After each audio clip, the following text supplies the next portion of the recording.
Hello everyone, my name is Chichi and I am currently a student at Babcock University.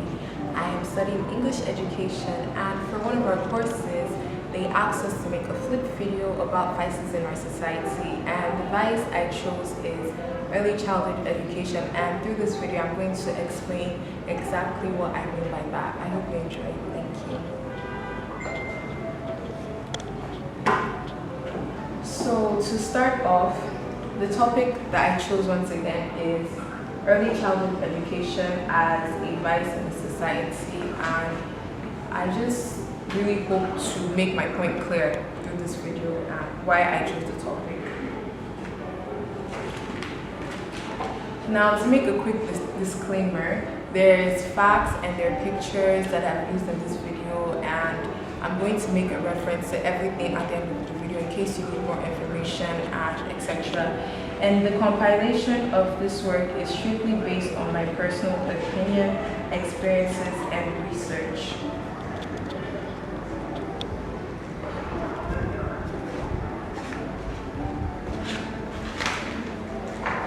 So the objectives of this video is quite simple, and it's to bring light to the harmful effects of early childhood education. That's all.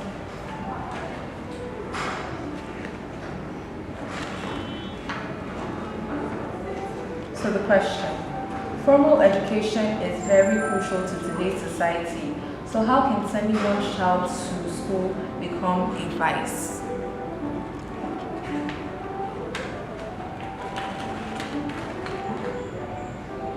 Stop.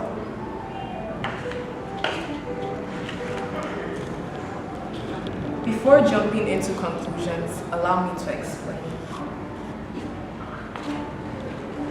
So from the Collins Dictionary, I have a definition of the word vice, and it's a noun that simply means an evil or wicked action or habits or characteristics.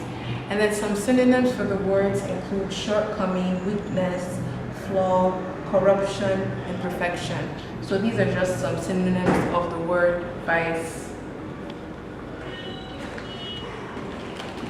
Now, to make this a little bit easier to understand, what I've done is I've taken the original topic and I've inserted the synonyms in place of the word vice. So the topic could now be early childhood education as a flaw in society, early childhood education as a shortcoming of society, early childhood education as a weakness in the society. So you could use other synonyms to kind of fill in the gap or the blank to understand the topic a little bit easier. Now, I have several studies that I'm going to use to really, buttress my points and make clear what I'm trying to say. And the first study was conducted by Thomas D. Hans and Henrik Stevenson. They used the Danish-British National Birth Cohort Study for data. That's the DNBC, and I've referenced this at the end of the video.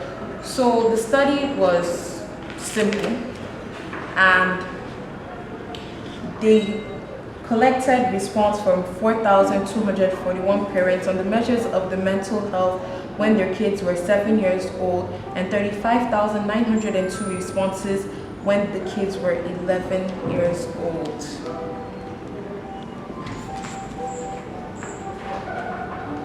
So the results for this study was quite, interesting. And they found out that kids who started kindergarten a year later than the average students had 73% better scores on tests of their hyperactivity and inattention 4 years later. So basically this is saying that from the results of the study that kids who started kindergarten a year later than the average students actually did better on tests concerning hyperactivity and inattention. Now, the second study that I want to look at is an experiment from which children from poverty were followed up to age 23. And this particular study was conducted by David Weikart and colleagues in 1967. So the experiment looked at 68 high poverty children from Ypsilanti, Michigan, and they looked at children who went to three types of nursery schools. The first was the traditional, which is the play-based, focusing more on social skills and just like allowing the children to be. Then the second one is the high school. It's similar to the traditional, but it involved more adult guidance. Then the third one is direct institution, and this was focused on teaching, reading, writing, math, and using worksheets and tests. So these were the three types of nursery schools that the 68 children were divided into. Now, the study also followed the children to their homes to make sure that the parents at home were following the pattern of whichever nursery school that their child was attending. And yes, so that means that the home visits that the conductors of the survey made was when they maybe went, for example, to someone whose their child was attending the direct institution type of nursery school. They made sure that at home the assignments and the pattern of schoolwork was according to the direct institution nursery school. So the results.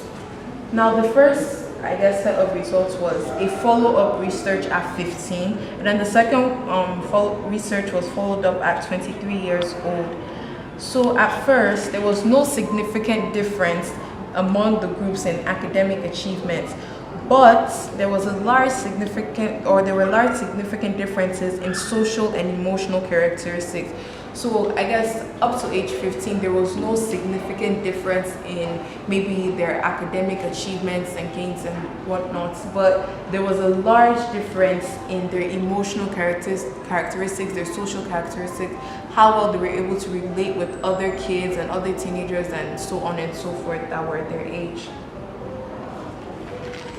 So the results came to find out that those in the direct instruction group by age 15, they had committed on average twice as many acts of misconduct than those in the other two groups.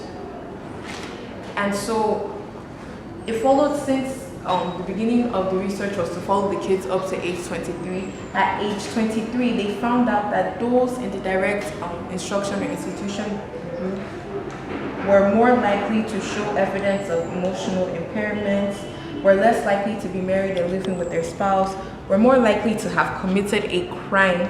39% of them had felony arrest records in comparison to an average of 13.5% in the other two groups.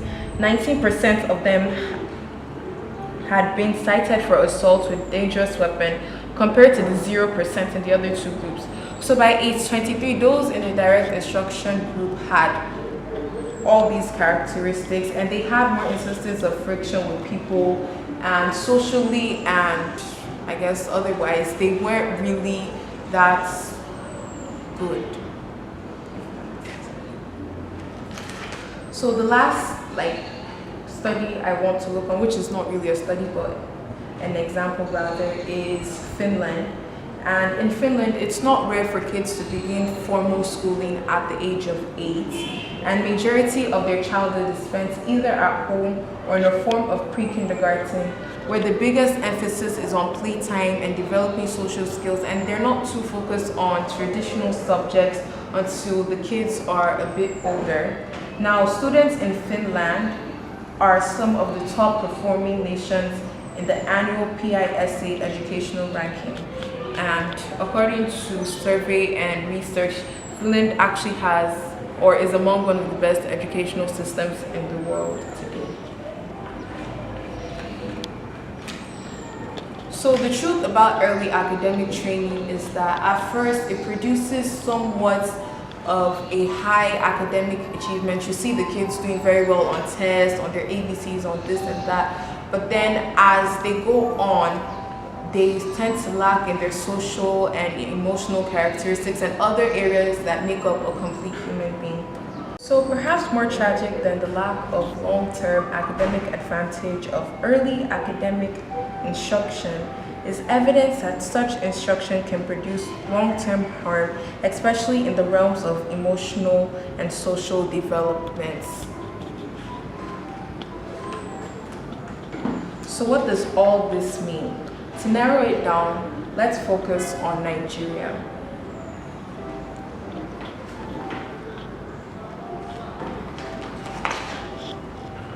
So the educational system practiced in Nigeria is a 6-3-3-4 system.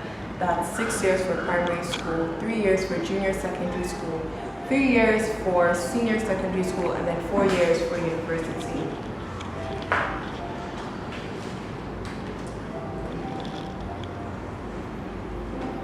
So the average age, or the ideal age to start primary school in Nigeria currently, according to the Nigerian educational system, is 6 years, meaning that by the time the child is finished with primary school, the child should be about 12 years old. And finally, by the time the child is done with junior secondary school and senior secondary school, the child should be, or rather, the teenager would now be 18 years. But currently, what we see in Nigeria is that kids leave primary school around 10 years, 9 years, or even 8. And with this, they will finish secondary school at 16, 15, or 14 years. So they enter really early and tend to skip a lot of classes in order to finish primary school early, then jump right into junior secondary and senior secondary school, and then finish at an early age. And majority of the times, the influence in schools is mainly placed on the academics, not really on developing emotional and social characteristics and learning how to deal with people, how to face different problems in life. They're more concerned about the academics, and because of this, we see issues rise like malpractice and other like vices and things. And like I said, little importance is placed on the development of emotional intelligence and other social and life skills.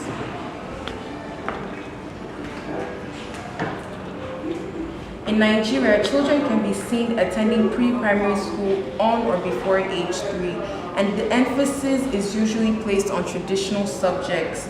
The focus, although there, is less on the development of social and emotional skills. Elizabeth Hartley Brewer from the UK Telegraph noted that significant changes occur around the age of 7 when children have a clearer and more separate sense of self that enables them to better understand their mistakes and accept helpful criticism. Now, we need to focus on the parents. So from the angle of the parents, or from the side of the parents, too much pressure is being put on these children. A lot of parents in the country are in a rush to send their children to school. So a major reason why this is so prevalent in Nigeria is due to parents. Parents send their kids to school so early, and when they go to these schools, the environments aren't conducive. Most of the environments aren't conducive for learning. And then the ones that are usually private schools, and that's quite expensive for the average Nigerian. So they're forced to send their children to public schools. And of course, the standard there isn't as high as an average private school. And so the parents send their kids there, and all their focus is on getting academics, getting good grades, being on top of the class, and having these children work so hard to achieve certain levels in their academics. And parents rarely look at the emotional and other characteristics that build up a child. And obviously, as we've seen from the previous studies and explanations, this affects the child in the long run. So, like I said, they don't look at the long-term effects that this could have on their children. And this is partly due to ignorance on the part of their parents. A lot of parents may be ignorant to the fact that sending your child so early to school and having them focus purely on academic achievements is not good for the child. So this could, like I said, be in part to ignorance.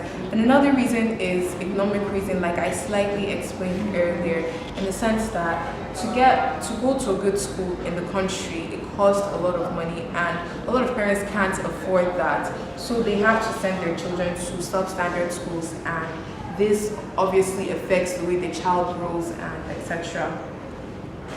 So the children might be doing well academically, but mentally and emotionally, they're not ready at such a young age to go to school. And so parents really need to look into this. So, what are some solutions to this problem? As explained earlier, the results of sending your child so early to school is that over the years, the child grows up and seems to be doing fine because academically they're doing well, they seem to be able to handle themselves, but you notice that emotionally the children aren't doing well. Like in a university setting, when they're placed so early, they go to university so early, they're not able to cope emotionally. As a result, they fall into lots of vices and different things such as drugs, alcoholism, malpractice, and so on and so forth. And then the universities now have to act as a parent to these children because they're so young and their whole lives they haven't really been exposed to learning how to deal with other people, learning etiquettes and morals and values. And so when they come to university, they just go haywire, and majority of them end up getting into trouble and things of that nature. So some solutions that I could think of to this problem is that secondary schools should not admit underage students. This is a really big issue because a lot of times you see in the secondary school, or rather secondary school, yes, a junior secondary school, a child would be 8 years old, 7 years old, 9 years old, 10 years old, and they're in boarding school, and this is not good. So a solution to this is that secondary schools should not admit underage children. Then the second solution I have here is that parents need to be educated on the dangers of early childhood education. And then lastly, the government needs to research more into this topic and provide solutions to the current situation. So in conclusion, this topic is quite broad and it opens up a lot of ideas and discussions, and obviously I wasn't able to cover all I wanted to in the realms of this video, but like I said, I have references that I've used to gather my facts and information, which you can read more, discussed, and so that this will actually become something that's being talked about in our society, and we can find effective ways to solve the problem. And to end, I have a quote here, and it says, "History will judge us by the difference we make in the everyday lives of children." And this was by Nelson Mandela. Thank you for listening. And like I said, I have references.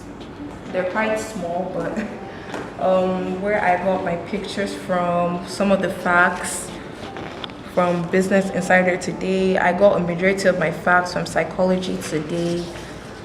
Then the pictures that I've used, and an article on education in Nigeria from Wikipedia, from Vanguard, from the Journal, and some other information that I've used in the video.